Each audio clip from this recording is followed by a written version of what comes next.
78. All right. All right, everybody, welcome back. I am super excited to introduce our first speaker for today, Dan Martell. Dan actually just reminded me where we met. We met about a dozen years ago, or 10 or so years ago, in Kelowna, where he now lives, and I'm going to be there this August. And we were at a mastermind community for Canadian tech companies trying to bridge with the San Francisco Bay Area venture capital firm. So that was a super fun event. We got to hang out a little bit. But let me walk through. I don't want to steal any of Dan's time.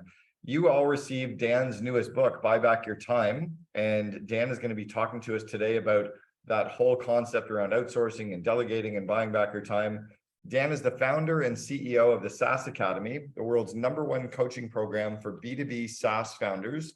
He's also a serial entrepreneur, triathlete, investor, author, husband, and father. Dan's a 5-time SaaS founder with 3 successful exits, including companies such as Clarity.fm, Spheric, and Flowtown. And since founding the SaaS Academy, he's coached 800 B2B SaaS founders to scale with confidence.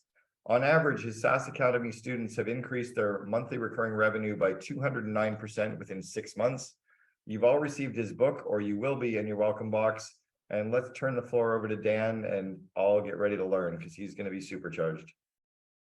Oh, this is Cameron. I got to tell you, man, and all of you guys here, I know you're my kind of people because you're in Cameron's orbit. He's one of the most thoughtful, high density, rich, information, knowledge, wisdom. I don't even know if those are the right words to describe when Cameron speaks.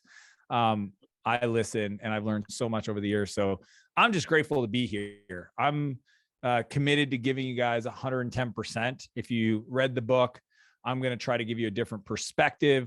I think, and I believe that the frameworks I'm about to share with you guys today have the potential to fundamentally change your lives, because I know they have for me and many of my friends. I have the privilege today to coach. Actually, it's 800. It's an old, bios go. They get old. We're into the couple thousand now.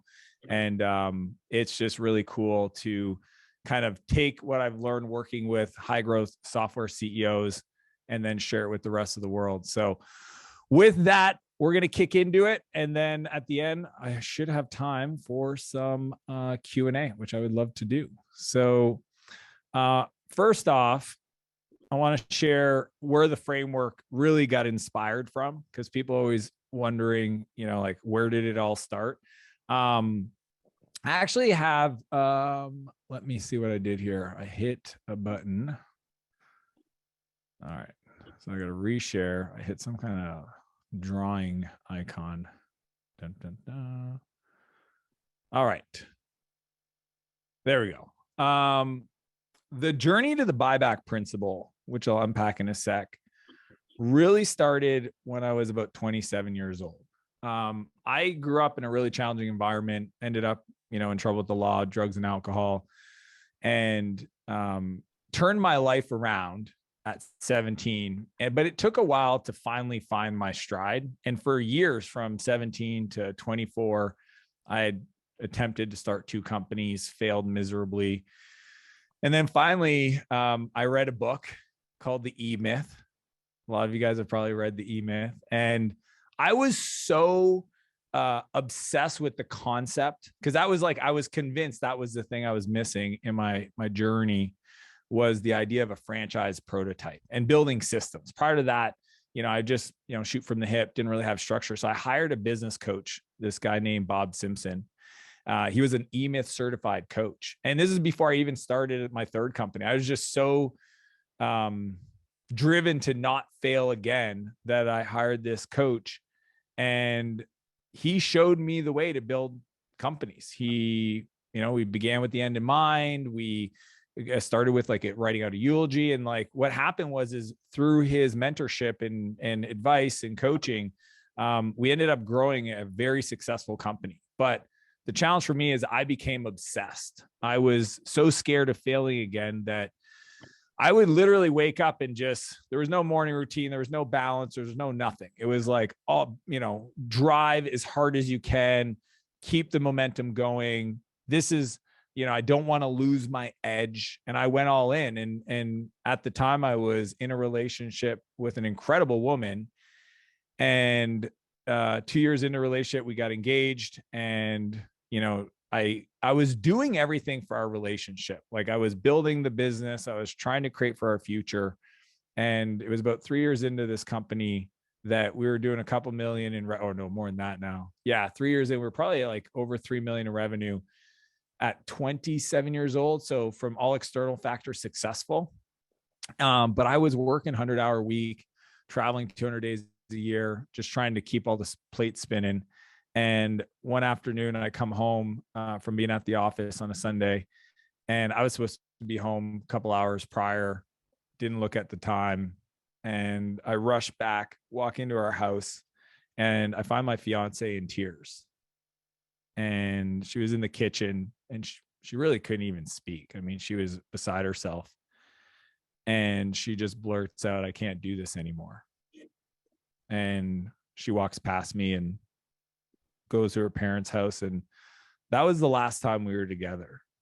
And what happened afterwards was just this like really dark period of feeling confused. Like, why am I building this company? Why am I trying to have success in my life if the thing that I'm doing it for, my family, the future family, the kids we were planning on having together, our wedding 7 weeks away, all of that was at risk.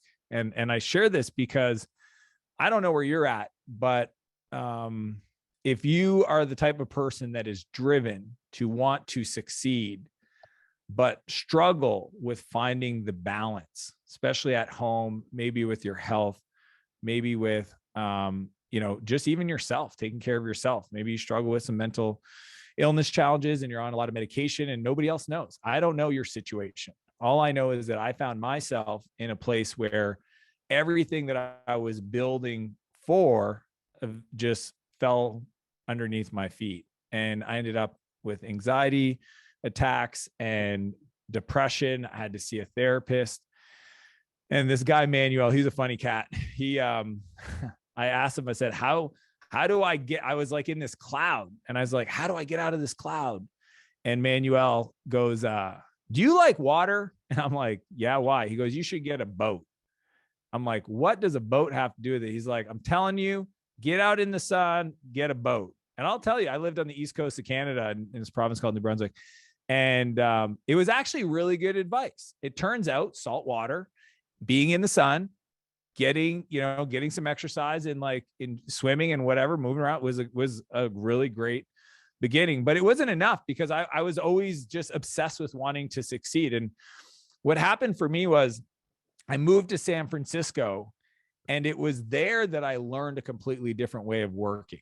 Okay. Not the hustle culture per se, although it's prevalent. I understood and I learned through my mentors that there's just a completely different way to look at our time. If you think about time being linear, outputs being variable, the only difference between time of somebody that has incredible output and somebody that doesn't is leverage. And there's only 4 ways to get leverage. Everybody write these down because they're not in my slides. First one is capital. Takes money to make money, incredible leverage. Second one is content.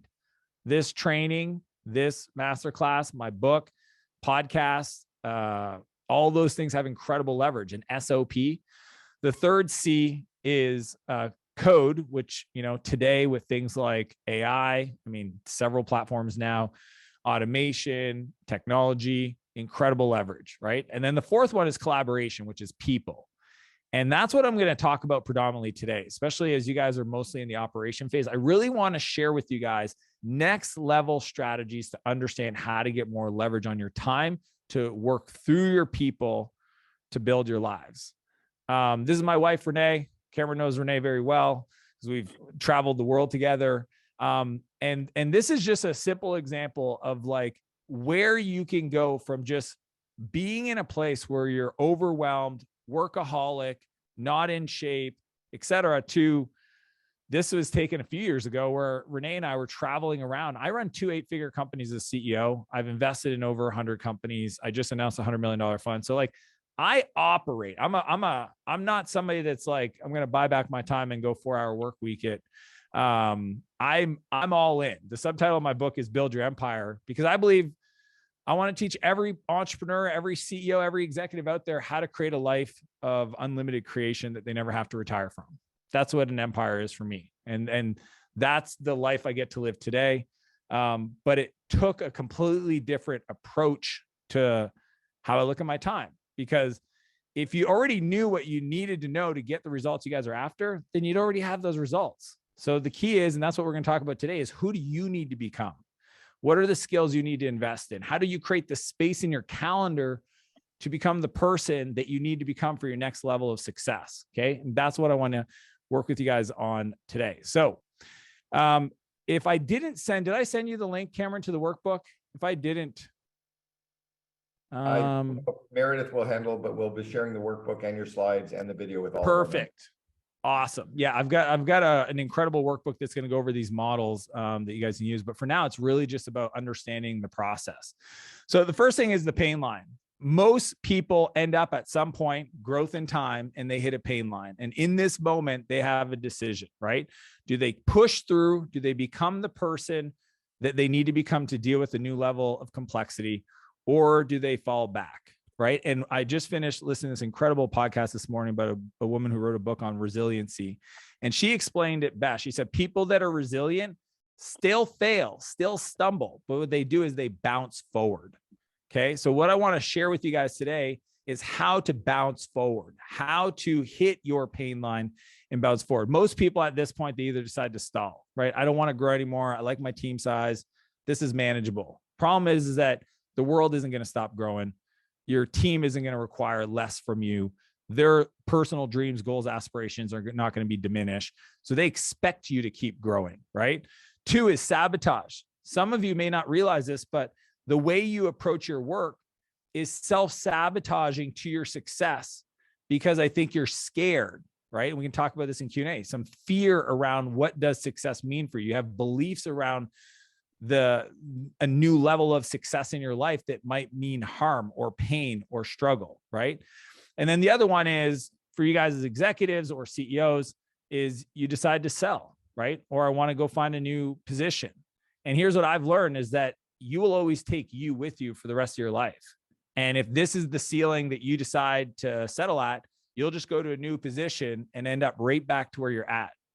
So the only way to overcome that is to use the buyback principle to become more. And that's what I want to share with you guys. So I want to ask you all, what's the hardest part about getting more time back? In the chat, I want to hear from everybody. Okay. This is an interactive session. When it comes to buying back your time or getting more time back, what is the hardest part for you? No judgment, no shame.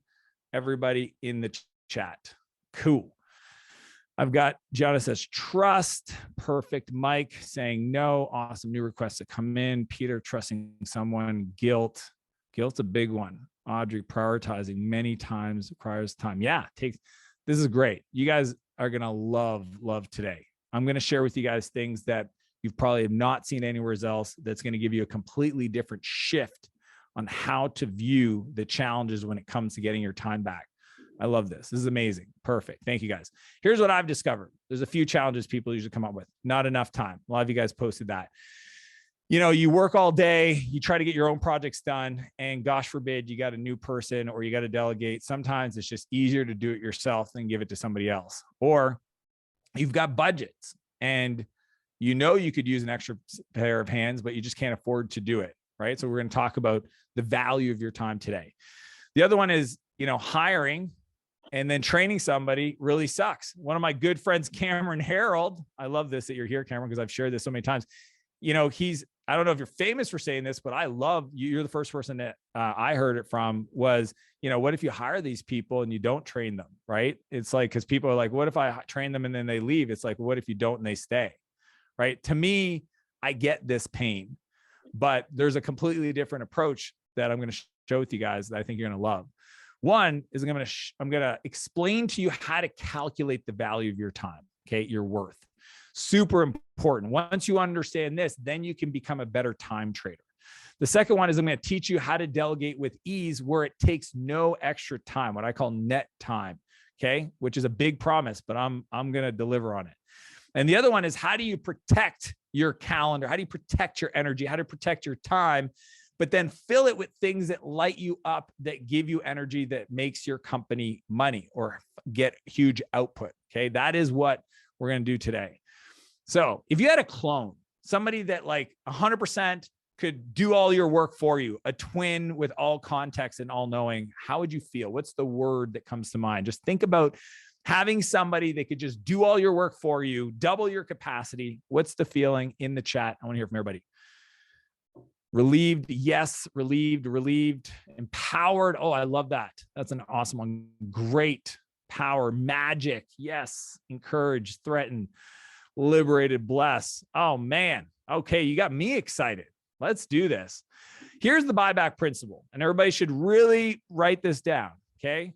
The difference about my approach that's different from everybody else's is I don't hire to grow my business. I always hire to buy back my time.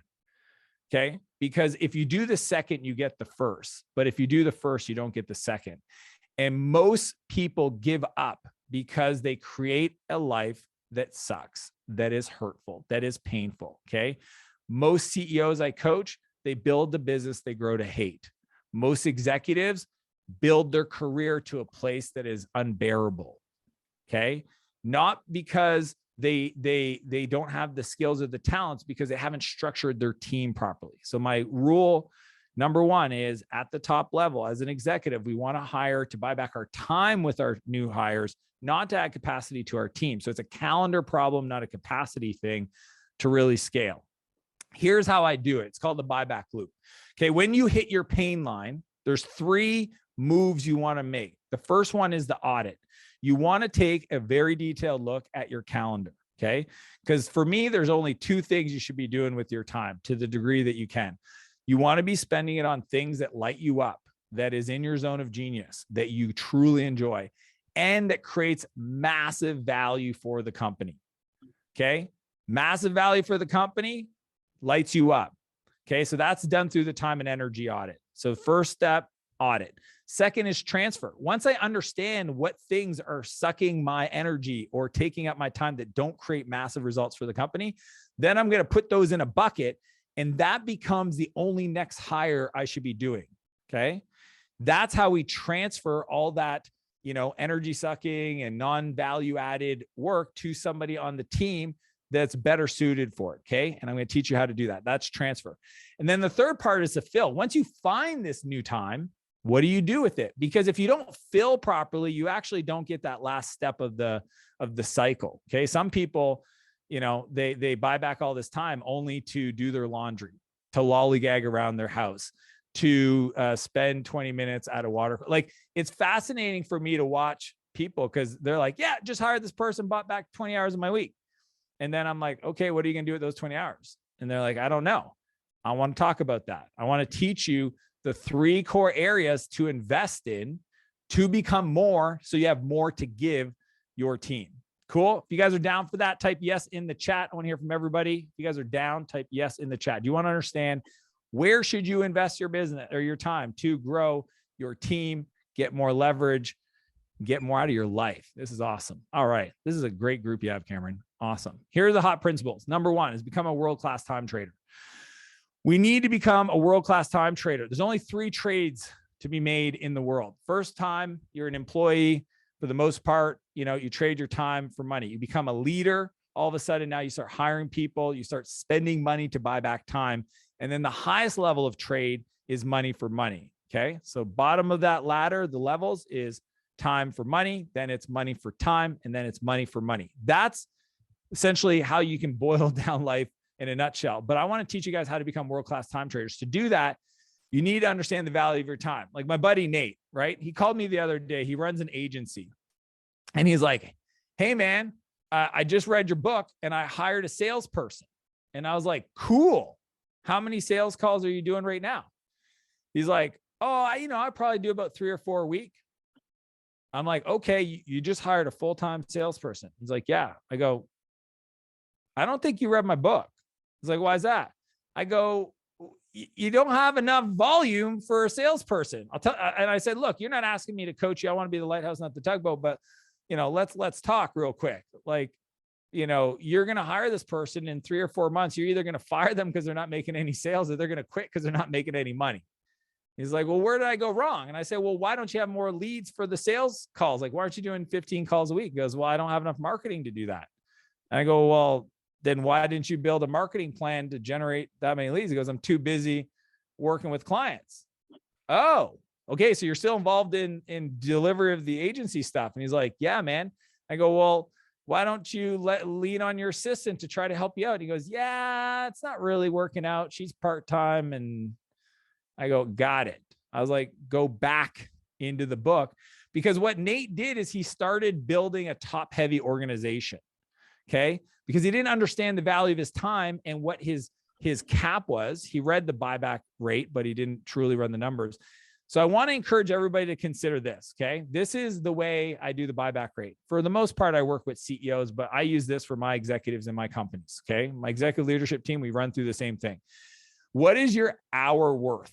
Okay. Or what is your hour worth? So essentially you take your income. For a lot of you guys, it's just going to be whatever your fully, your OT, your on target earnings, or your fully loaded comp is. Then you divide it by 2,000, which is the average hours in a year. Okay.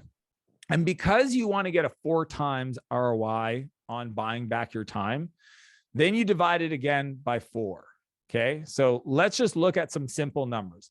If I'm making 100 grand a year and I want to get leverage, my buyback rate is $12.50 an hour. Okay. It may not be much, but we live in a cool world where we can outsource things to different parts of the world. We can have interns. We can get some support. And the reason why is because we want to increase our value. We want to increase our economic output to our company. So by buying back our time, then we can do that. If somebody's, I use numbers like 500K for a lot of CEOs. Some of you guys are probably not there, but I mean, that gives you a sense of how I think of the buyback rate, because most people just hire other folks and pay them to do things they could be doing at their value, right? Where you don't want to do that. You always want to look at your calendar, low value cost things that take your energy, and start there. And for a lot of people, especially on my executive leadership team, that is a well-trained, executive assistant. Okay. Because I want my executives executing, making decisions, being on meetings, collaborating. I don't want them, spending 20 hours a week managing their inbox in their calendar. So that is the buyback rate. Here's my thoughts in general. If you have any entrepreneurs in your world, in your life, this is my philosophy. $1 million companies were not built off $10 tasks. Some people have the belief that as a team player, they're supposed to do a bunch of stuff because then it shows their team that they don't think they're above anybody else, which I love the essence of that. But where the challenge is when you're spending most of your time on things that don't create value, that you could hire somebody to support you on at a lower cost so that you could stack wins back to back, energetic value creation tasks. Okay. So I want to ask everybody in the chat, what do you like about this philosophy? What did you learn? What did you need to hear today? Curious from everybody in the buyback rate. What did you like? What did you learn? What did you need to learn today in the chat? Want to hear from everybody.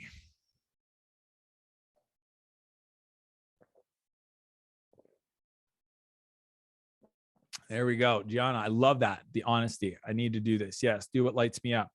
Think about stacking things that are green back to back to back in a day. A lot of people ask me like, Dan, where do you find all the energy? I just, am very ruthless about this philosophy. I do the buyback loop probably 3 times a year just to recalibrate so that I'm always continuously buying back my time, transferring stuff, and then focusing on investing in myself to become the person who can lead a bigger organization. Love the way you quantify this. Awesome. Oh my gosh. I forgot you guys love this kind of stuff, the operational stuff. This is great. Perfect. Sweet. Number 2, I'm going to teach you a powerful strategy to remove yourself from the distraction that is called email. Okay. And I'll tell you the nuance on how to do this. I'll give you the folder structure and the strategies so that you can elevate your attention, your presence, your creativity for your team. Okay. You've not seen this anywhere else. And it's one of my secret weapons. It's one of the things that all my friends had been turning to me for years before I wrote my book on how do I have this relationship in a way where everything's getting done and moving forward without me being involved. at the inbox level. So I learned this at the level I'm going to share with you by watching Richard Branson operate. Okay. Back in 2000, I think it was 14, or I got to look at the dates, but I got invited to spend a week with him at his home in Switzerland. Okay. And now you guys got to understand, I grew up small town, Eastern Canada, and Richard Branson as an entrepreneur was one of my heroes. Okay. When I got the invite, I thought it was an April Fool's joke. It wasn't until I was sitting on that couch and he walked out the back corner. That was his room. And he come in and he literally walks in and he shakes my hand and he introduces himself. He's like, "Hello, my name is Richard." I'm like, yep, you, of course you're Richard. And it's funny because Richard's the billionaire that other billionaires want to be like, right? Like he's literally that guy. And I was curious, does he what is he like in person? Right. That was of course I wanted to go ski. I wanted to meet some other people that were at this event. But I was more curious to watch somebody who runs 400 companies, has 2 CEOs for the Virgin Group of businesses, that literally spends most of his time just traveling the world, doing things like crazy, stunts and PR stuff, etc. I wanted to see how does he live his life? And what I discovered is he has a secret weapon, and her name is Helen. And Helen travels the world with him. Now, I had a virtual assistant at the time, but I will tell you what Richard taught me by not even anything he said, but by how he lived his life has been one of the most fundamental shifts in my belief systems, right? Because I used to have a virtual assistant that I would CC on emails, ask to do stuff, research, book flights, just give them stuff to do. What Richard showed me is how to empower that person in his life, Helen, to take care of all the requests on his time so that he can be present with people, and only the things, a small subset of stuff that they don't know how to deal with does she bring to his attention. And the way he does is he has breakfast with her every morning. And while they're having breakfast, him and Helen sit down and she brings to him only the things that she hasn't seen before, that she's not sure about, but she manages 100% of his calendar. She manages 100% of his inbound requests on his time, his emails, everything. And for the most part, she routes it to the right person. It never gets to Richard. Only the things that require his unique ability are ever presented to him. And that's what I shifted. I decided, man, if you think about email is nothing more than a public to-do list for strangers' requests on your time. Think about that. Email is a public to-do list of people asking you for stuff. And many of those people you may not even know. And you're allowing yourself to be distracted, right? And, if I had a small, if this is back in the 1800s and I had an office on Main Street, USA, would I allow people to just walk off the street and interrupt me in my office? And the answer is no. I'd have a secretary, and the secretary would sit there and she would say, "Yes, nice to meet you. How can I help? I'm here to see Dan. What's it about? Unfortunately, his calendar is busy right now. Do you want to, leave your information? We'll get back to you." And she would, we just need to apply that same principle and process to the digital world. Here's how I've set it up. Okay. So everybody take notes. I call it the email GPS system. First off, 3 things. You need to plan your day first. If you don't have a structure for how your day runs or your week, it's really tough for somebody else to manage your calendar or manage the requests on your time. So that's number 1. You have to be a little organized. I don't think you guys are going to have an issue with that one. You guys, operations people, you guys get this. The other one is many of the inbound messages need to be auto-filtered, sorted, routed, forwarded on to the right people. No person needs to sit there and forward receipts, or move stuff into a newsletter folder, whatever it is, that could be automated. Okay. So automation and all the email platforms support this. Go there. Okay. You can do this even before your assistant shows up. And then the third is you have to give what's called delegated access. Okay. Not CCing your email. My brother did this. He hired an assistant. And I remember a month after, I was like, "How's it going?" He's like, "I don't really see what the big deal is." As soon as he said those words, I go, "Did you give them delegated access to your inbox?" He's like, "What do you mean?" I was like, "You didn't read the SOP. You have to give them access. No email should be opened by you before it was seen by them."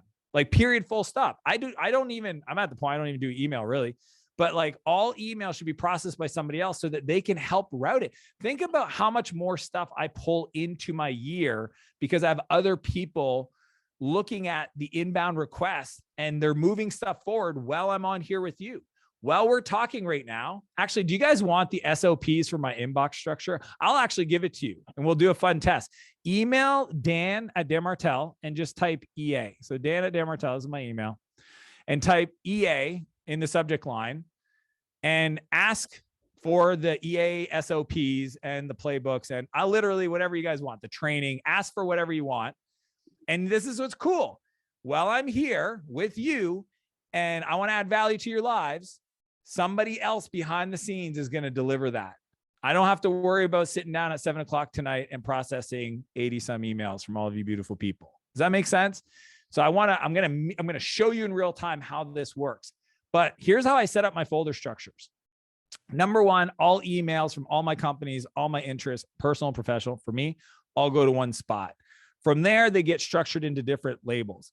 The your name is my name, and I use the exclamation mark so it bumps it to the top in the folders. This is things that only I've asked for or require my unique attention. And it's gotten to the point now where like maybe 1 or 2 emails shows up there because I'm meeting with my assistant every day, right? Chapter 6 of my book, since you guys got a copy, covers not only the folder structure, but my daily synchronization call, which is very unique. And I think you guys would love it. The other folder I set up is newsletters, anything with an unsubscribe link. Then I've got responded. This is really important for some of the micromanagers in the group. Some of you guys, just the consideration of somebody else managing your email is giving you hives right now. You're like, how could somebody else manage my inbox? What if they see stuff they're not supposed to see? Whatever it is, right? Wow, what if they reply on my behalf? I'm going to give you the language. But responded is this cool way that like at any point, if I want, I can just go look at all the emails that were replied to on my behalf, and I can see how people message the response. And every once in a while, once a month, I'll just go in there and go check it out and make sure I inspect what I expect. But that's the way we do that one, is responded. Then we've got to respond. This is a way for me from my email. If there's like a contract that comes into my world and I need to get it signed, I just label it to respond. That's essentially a to-do list for my assistant. So it could be in my email and then I sit to respond, or it could be a request to do stuff like Cameron and I are going to hang out in August. If he emailed me and I was in my inbox, I could just say to respond, which means schedule this. I want to do this thing, right?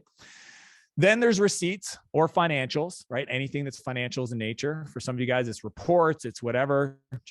I just put all the financial type stuff in one area. And then this is probably the most important folder, okay? This is the review folder. Really, no email should go into my inbox unless I've pre-asked for them without going through the review folder. This is equivalent of Richard sitting down with Helen for breakfast every morning. And it's to review things that they don't know how to handle. But what's cool is this is where you train. This is where you coach. This is where you can hand things off. Some of these turn into projects they can support you on. But the review folder is how I do it. And it's a beautiful thing, right?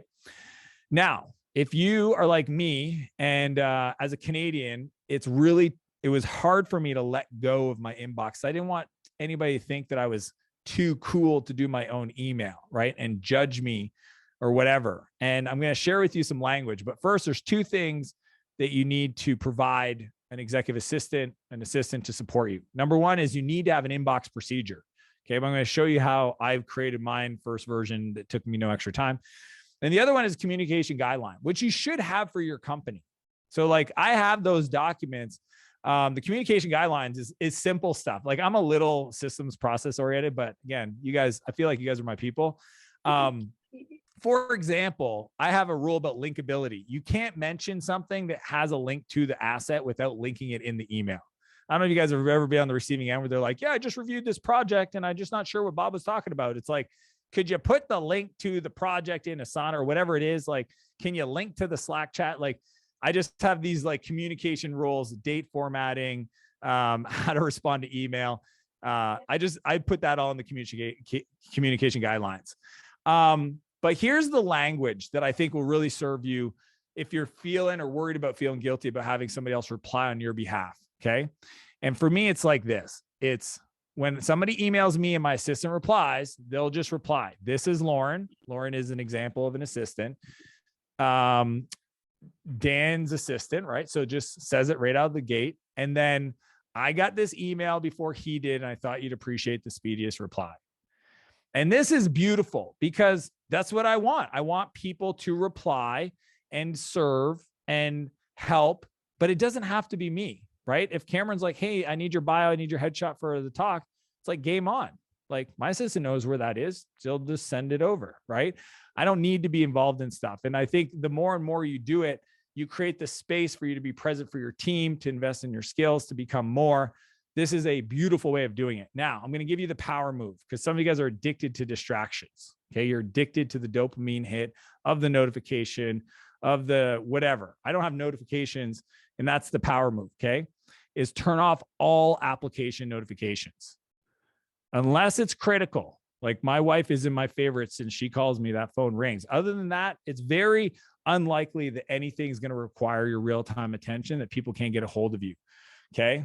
This is, somebody just messaged me privately in chat. Yes, this is crazy. I know. Cause some of you guys, I need the Slack notification. I need the email. This is my job. It's like, no, learn to plug in when you're ready to process. Okay. You can disconnect till you're ready to process. If you need to process 3 times a day, do that, but do it with intention, not response. I don't want your attention should be worth more to you than a notification. Okay. Write that down. Your attention should be worth more to you than a notification, but this is the email GPS. Okay. Focus on outcomes, not task. This is, I think your email and your inbox is like, you're addicted to these tasks because it feels good to move and reply and respond because it's this artificial sense of progress, but it's not moving outcomes that are high leverage, especially as an executive, forward. Your business needs more from you and it requires outcomes, not tasks. I want to ask everybody in the chat, what do you like best about the email GPS system? What did you like? What did you learn? What did you need to hear most today for you? Again, no judgment. I'm just curious what resonated.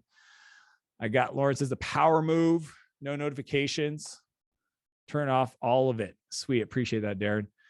Helps to clear line of focus. Operators, this is Dan's assistant. Yeah, the language on how we respond. Communication guidelines. Love the rules and structures. Simple, reduce folders. Yeah. Exact folder configuration. Yeah. And I've tested a bunch of different ones. I'm all about minimum effective dose. This is my format that's just worked really great. Stop with the distractions. I love it. The communication guidelines. This is how we start to disconnect so we can reconnect with our team and ourselves and get that space. This is going to be a game changer for you. The third hot principle is transfer playbooks. So transfer playbooks is the idea of I've got stuff that's on my work to-dos, et cetera, and I've hired somebody or I want to transfer this, delegate to somebody else. This is how I do it that requires no extra time. And it's going to sound wonky until you do it once. And then you're going to be like, whoa, why have I been doing it different? Because some people are big on training. They're big on, they'll schedule stuff and they hire new people and they take the first 3 days out of their lives to get the person ramped up and activated and want to make sure they get the most out of people. I have a completely different approach that I think will really be useful for you. My buddy Mark's a speaker. Okay. And he reached out one day because he was like, hey, Dan, I love what you're talking about lately because I was working on my book and I was sharing a lot on my Instagram and stuff. But he goes, I really think you underestimate how your brain thinks. You're very much a systems thinker. And he's not wrong. I learned to code when I was 17. I built a lot of software. I love systems. But the truth is he had a belief that he wasn't a systems thinker. And because of that, as a creative, as a speaker, that what he did and how he did it had like his unique fingerprint to it. And he didn't know how he did what he did. I said, Mark, let's play a game. I said, what's something you don't like to do that you're doing right now? He goes, bookkeeping. I said, awesome. That's it. That's a perfect place to start. And I said, how much time do you spend on it right now? He goes, about 3-5 hours a week and then a couple hours a month. And I hate it. I don't love to do it, but I just can't. I just feel like if somebody else did it, they're going to mess it up. I said, cool, do this. Next time you sit down to do your bookkeeping, I want you to start a Zoom call and record yourself, share your screen and record yourself, but it's just you, right? Or Loom or whatever tool you want, Vidyard, but record yourself doing the work and do that for 2 or 3 times.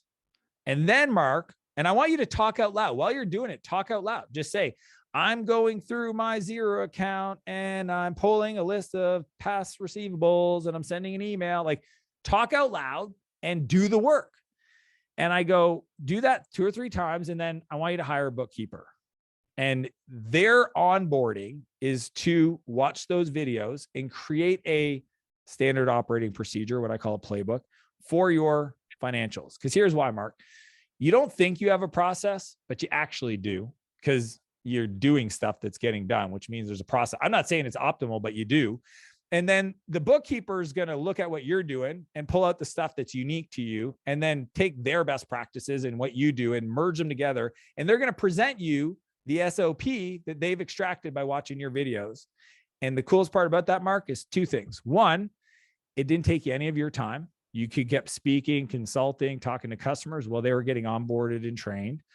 And 2, you're going to use this SOP they create as a feedback loop to know if they actually understood what you were doing, right? And then that way, if for whatever reason, in 2-3 months, you're just not happy with their performance, you can move to somebody else and give them your recordings and the SOP, and you can get them up and running.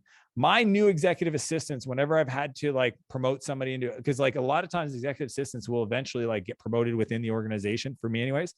Oftentimes I can get somebody onboarded, trained within a week, and they're now managing 100% of my inbox, right? Using this methodology. So I call it the camcorder method, and it is the most powerful thing I do to quickly backfill. As I'm moving through the world and I do an audit transfer fill, I'm like overwhelmed. My calendar just blew up.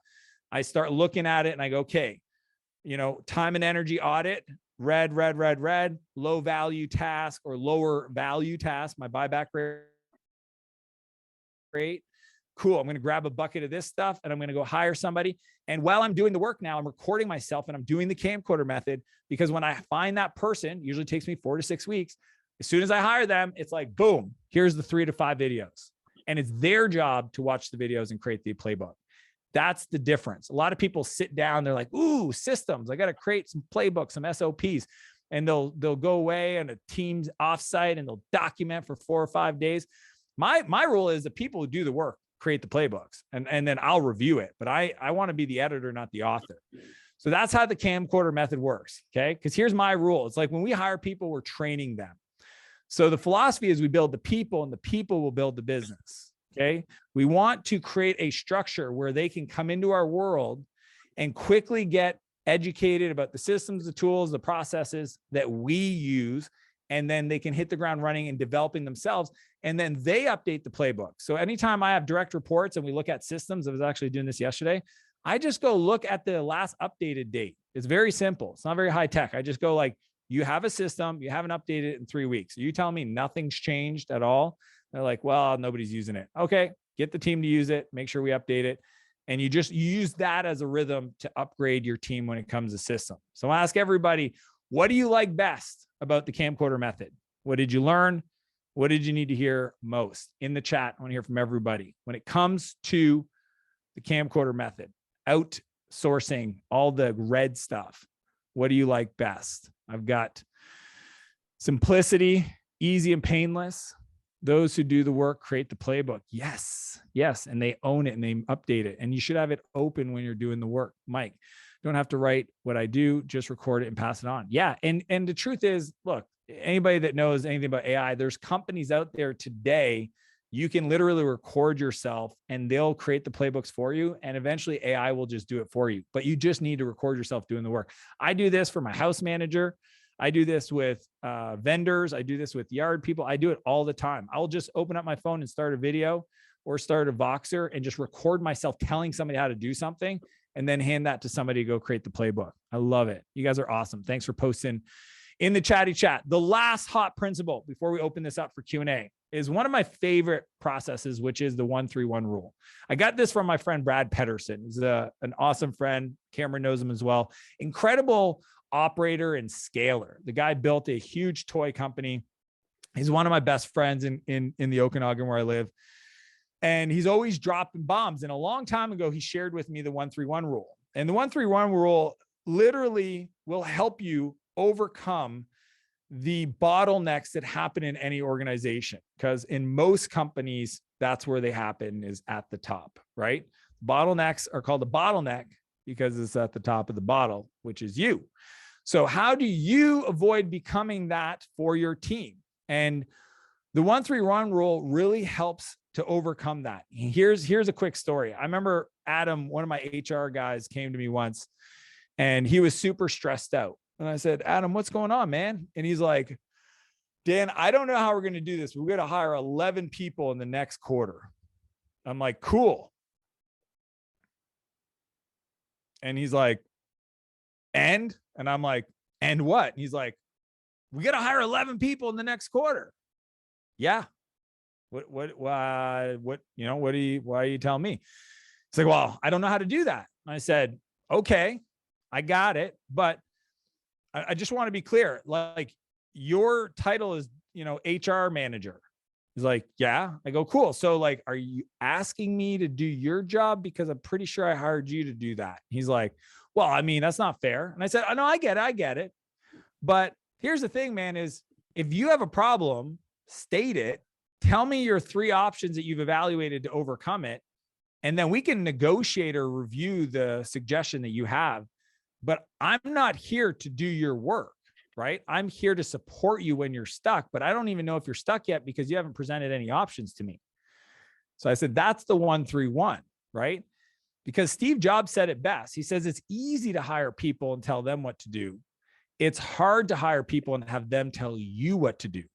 And some of you are so focused on getting stuff done and moving forward and getting decisions made that you're very impatient and you just give people the answers. You just do this, consider this, go talk to this person, do it. The problem is you're not building your people and you're not pushing decision-making to the frontline people that can actually make the best decision because they have the most context. So I shared this with Adam and I said, how long is it going to take you to come up with some solutions, some options? He goes, give me a day. I said, cool. Just tomorrow, same time, I'm free, reach out.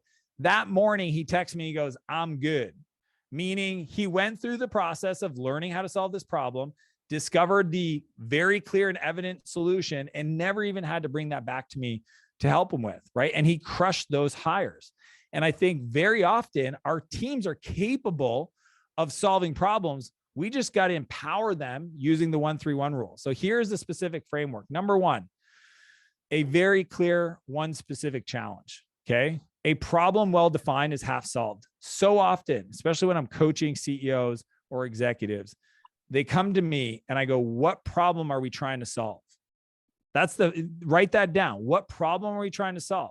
Because they come to you and they have all these different things. They're like, well, this is happening. This is happening. It's like, okay, what are we talking about right now? So one specific challenge. The second one is 3 viable options. Viable means, we could do this, we could do that, we could push this over. And because a lot of times as a leader, what we want to know is not necessarily, we don't want to tell them the answer. We want to know that they thought through the different options. That's all I want. I literally want to know, what did you think about when solving this problem? Because I have a concern if you didn't do any thinking and you just did some decision based on some past experience or shooting from your hip. So 3 viable options is almost more for us as leaders to relax a little bit, to understand where the decision is going to come from. So 3 viable options. So I could do this, I could do this, or I can do this. And you're like, oh, that's awesome. Then the third part is, what's your one recommendation? So when Adam came to me, if he would have came back, he would have said, here are my 3 viable options I considered, and here's the one recommendation. And I would have been like, let's do that. 95% of the time, other people have way more context about the problems. And when they recommend the one solution, I'm just like, thumbs up. I may offer a different viable option sometimes, but for them to evaluate amongst the other, but oftentimes I'm pushing the decision-making down on the person. When you create this culture of a 1-3-1, it changes the frame for everything, because then people start making decisions at the front line, then their managers. And then all of a sudden you're only dealing with things that are longer term, strategic, alignment oriented, conflict solution problems that I call apex leadership. You're not dealing with stuff that literally should be made by your people. But if you don't implement a framework like this, you inadvertently teach people that they can't make a decision without reviewing it with you. And that's what you want to avoid. You want to change the expectation. Dr. Phil said it best. He says, we teach people how to treat us. And you may have inadvertently taught your team that they can't make decisions without your approval. And you got to flip that back on and give it back to them. So in most companies, the bottleneck is at the top. Okay. John Maxwell calls it the law of the lid. It's the whole message that I've been trying to share today, which is if you want more, you have to become more. Your team, your organization will not grow past your level of personal growth. It's why you've invested to be in this program. My invitation to you is lean into that even more, is to understand how do you buy back your time to then go and invest in you. There's 3 areas, write these down. The first one is skills. There's a level of skill set you may not have. It could be around financial planning. It could be around culture and people ops.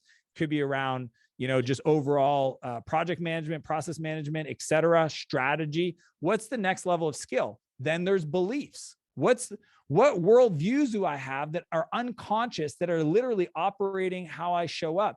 Why does this moment in a meeting trigger me to a point where I can't engage or I over emote, right? I always say my triggers are my teachers. So that's usually around some level of beliefs. And then the third area is character traits, is like, who are you fundamentally? Your mental toughness, your confidence, your ability to communicate a vision, all these other character traits that you may not be today, but does not mean you can't become in the future. Because what I've learned over the years growing, up in real challenging environment to who I am today, is we have this beautiful power to evolve, to change, to grow. And that's my message for all of you guys today. So with that, if you have not gotten the book, you'll get it soon. And if you want to engage and see kind of behind the scenes of how I do things in my life, follow me on Instagram. I post a lot of content across all social platforms. And I would love to, I've got about 7 minutes to answer some questions, Cameron, to keep you guys on time. And it's a real honor. But post in the chat, let me know what resonated the most today. The number one thing for you all day, all this whole presentation so far, what did you need to hear most today for you? What's the one thing? Awesome. Let's go off of screen share. We will be sending your video, your playbooks, and your contact info to all of our members, including everybody who's on here today. What questions do we have from the group? Throw your hands up in Zoom and we'll be able to handle your questions right now. Dan, I've got one just to start us off as we're kind of seeing who's going to come in first with questions. But what are some of your struggles related to the email and kind of getting email off your plate? Or what were they back in the early days? I know you're way past that now. Yeah, I think it's creating standard replies. Like, as you know, Cameron, when you have a public profile, you get asked for charity stuff and speaking stuff. And so what I had to do eventually is just sit down and create some kind of standard replies. And I just use canned responses in Gmail, or there's different ways of doing that. So that way it can be really well thought out, right? Like the one for charity for me is this beautiful language I got from my friend Danny B, who's one of the best charity fundraiser people. And it just explains to people, I appreciate the response or the request. Here's the way I do my charitable gifting. I've already allocated for the year, et cetera. So almost learning how to say no through somebody else. So one of my philosophies for my EA, and there's kind of five what I call North Star principles. One of them is that the person receiving the reply feels good about it, which is when you say no, imagine this, I had to figure out how can somebody say no to somebody, but in saying no, they felt good. Okay. So part of the email template is always at the bottom, some sign off with encouragement. Dan wanted to say, congrats on your success so far, or you've got this, keep going. It's kind of funny, but you can just build that into a template. And then that way the person, even if it's a no, is oh, that was a really, really kind, thoughtful response. And I think that was my fear as a Canadian specifically, is I don't want people to be hurt over a short response. And I don't want, honestly, my assistant to decide what should that look like. I want them to follow a process. So I think creating some structure around that. The other one is building a priority structure. So for example, I have a priority 1, 2, 3, and 4, right? And a 1 means if something's happening that is mission critical, or it's on my projects or goals list, my assistant can ask me, and she can text me. She can be like, hey, you just got a message from this guy. Is this priority 1 or 2? And so 1 means cancel a meeting and get it done ASAP. 2 is next available spot. 3 is within 2 weeks. 4 is in the future, someday, maybe, you know what it is, right? And sometimes I'll write it in the I'll do P1, P2, P3, P4. I'll like enter in the email at the bottom of the email. So the person may not even see it, or they may not even know what it is. So just these little tweaks and games to try to figure out like, how can you communicate context? Another one, I'll give you a tip. In my calendar, if let's say I schedule with your scheduling link, Cameron, but I need the context for the meeting, but I can't put it in that one, my assistant will create in my calendar a notes entry right next to that calendar. And in the description, they'll put, you got an email from Bob, he connected you to him, and here's the email content. So I have all the context I need for the meeting. So there's just like little things like that I think over time I've developed that is a little bit more advanced. It sounds like it's also the communication you have with your EA every morning. You just continually kind of staying in sync and getting further along with those playbooks as well. You said something in your book, if I recall, it was something to the effect of 80% perfect is 100% awesome. Like it's, you know, 80% done by somebody else is 100% effing awesome. That's what it was. Yeah. 80%. Yeah. And it just makes so much sense. Like we could probably write every email the way that we want to, but then we don't have a life and we don't get anything done and we're not spending time on the high leverage. So it makes a lot of sense. Let's go with Nathan. You've got a question. Yeah, Dan, I just wanted to say thank you for your time and sharing this. This is like a very insightful framework. And I think we see a lot in our lives, people that struggle with some of these boundaries and time management. My question is, what's the best way, or what have you seen the most effective way to introduce the frameworks within organizations? Yeah, I think like anything, you should let people know it's coming. You should give them a glimpse of what it's going to look like, and then you should train people on it, right? And I mean, that's when you're small, that can happen in the same meeting. When you're bigger, you know, so like but the principle is the same. It's like, here's the thing I want to change. So there's this new framework. Here's why I think it's going to allow us to get to our goals better. Then here's how it's going to look once it's implemented. So on the receiving end, here's what you're going to see, so you're not surprised. And then third, it's training your team to be, you know, using it. And that's because I've been doing change management my whole career. I actually started in enterprise portal software stuff. So yeah, change management's near and dear to my heart, but that's why, like, for me, I think a lot of CEOs and executives I coach, their new thing right away change, right? And they don't realize like that's very schizophrenic for a team, right? You guys all know this, but I'm sure if you guys are managing the operations for your CEOs, like you almost got to like, can we not do that? Right? Can you just like, can you let the quarter, you know, I call it metabolize. Like there's certain things that just need, the team needs to metabolize.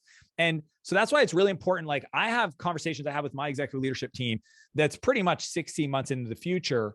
And we talk there, and then they'll talk, you know, next quarter with the senior leadership team. And then senior leadership team talk the quarter with their teams, et cetera, to execute. And I'm just very cognizant, like I'm thoughtful about like when I introduce things, because I used to be horrible because I just talk out loud, right? And then the team's like, Dan said this on an all hand. What the hell does that mean? Then my team is like, why did you say that? And I was like, well, I just wanted to let them know it's coming. So I'm better at that. So frameworks, changes, let them know, show them how it's going to feel, then train them on it. And then usually that's a good rhythm. Awesome. Thank you. All right, everybody, off mute. Give Dan a huge round of applause. Dan, thank you so much for sharing with us today.